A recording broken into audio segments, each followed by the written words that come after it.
de l'Emili.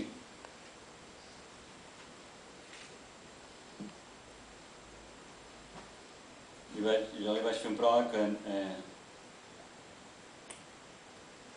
entre altres coses, diu: s'ha ficat en un camí que li durà la vida. Ha començat l'autoretrat que no s'acaba mai i que, naturalment, torna autorretrat de l'univers. Per dir-ho modestament, amb aquesta paraula fàcil, però és la que s'hi costa més.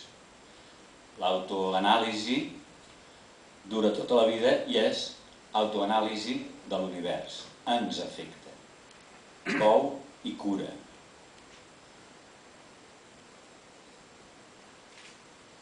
La presència vivent i actuant de les figuracions mítiques més antigues acompanya l'aparició de les d'ara mateix.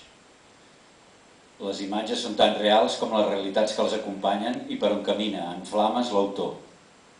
El llenguatge també, i amb els conflictes de la seva ànima del llenguatge al descobert.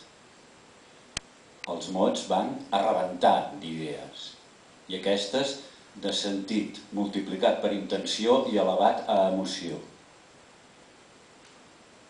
A la paret hi ha un ganxo o un clau, o era l'ombra del ganxo, la realitat, cops de portes.